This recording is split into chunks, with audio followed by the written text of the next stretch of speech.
റഷ്യയെ Soviet union എന്ന ലോകശക്തിയാക്കി മാറ്റിയ ഉരുക്കു മനുഷ്യൻ ജോസഫ് സ്റ്റാലിന്റെ ജീവിത വഴികളിലൂടെ ഒരു യാത്ര. വിശാല റഷ്യൻ സാമ്രാജ്യത്തിലെ ജോർജിയയിലെ ഗോറി എന്ന പട്ടണത്തിൽ 1878 ഡിസംബർ 18 സ്റ്റാലിന്റെ ജനനം. സ്റ്റാലിന്റെ കണ്ണുകൾ ദാരിദ്ര്യത്താലും ചൂഷണത്താലും ദുരിതമനുഭവിക്കുന്ന റഷ്യൻ മണ്ണിലെ ജനങ്ങളുടെ ഇടയിലേക്ക് ഉറ്റുനോക്കി. റഷ്യൻ രാഷ്ട്രീയത്തിലേക്ക് സ്റ്റാലിൻ പ്രവേശിക്കുന്നത് ലെനിനെ പിൻപറ്റിയാണെന്ന് പറഞ്ഞിരുന്നല്ലോ.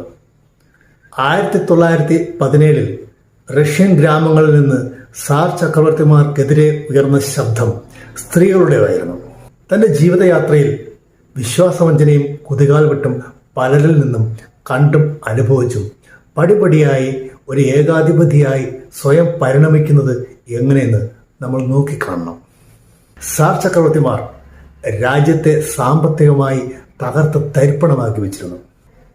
കൃഷി, വ്യവസായം തുടങ്ങിയ എല്ലാ മേഖലകളിലും അടിത്തട്ട് മുതൽ വികസനം പടിപടിയായി ചെയ്യേണ്ടി വരുന്ന വലിയ ഉത്തരവാദിത്വമായിരുന്നു ലെനിൻ സർക്കാരിന്റെ മേൽ ഉണ്ടായിരുന്നത്. രക്തരൂഷിതമായ വിപ്ലവത്തെ ഒരിക്കലും ന്യായീകരിക്കാൻ കഴിയില്ല. പക്ഷെ ഇവിടെ സാർ ഭരണകൂടവും വിദേശ ശക്തികളും ചേർന്ന് ബോൾഷെവിക്കുകളെ അട്ടിമറിക്കാൻ ശ്രമിക്കുന്ന ഈ ശ്രമം ചെയ്യരുതാത്തെല്ലാം ചെയ്യുവാൻ ബോൾഷെവിക്കുകളെ പ്രേരിപ്പിക്കുകയാണ്.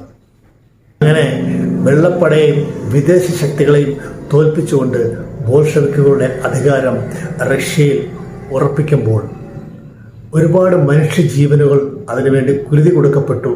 സാമ്പത്തികമായി തകർന്നടിഞ്ഞിരുന്ന റഷ്യയെ സാമ്പത്തിക വിപ്ലവത്തിലൂടെ ഒരു വൻ ശക്തിയാക്കി മാറ്റിയത് സ്റ്റാലിനാണ്.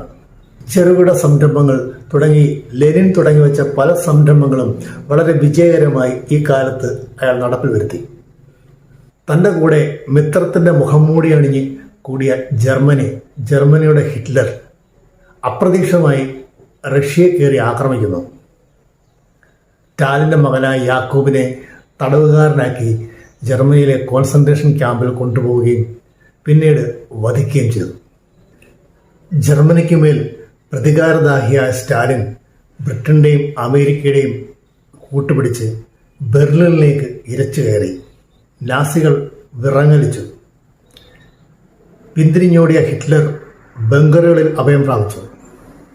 റഷ്യയെ ലോകത്തിന് നെറുകയിലെത്തിച്ച് സോവിയറ്റ് യൂണിയൻ എന്ന വൻ ശക്തിയാക്കി മാറ്റിയ ജോസഫ് സ്റ്റാലിൻ 1983 മാർച്ച് 31 അന്ത്യശ്വാസം വലിച്ചു.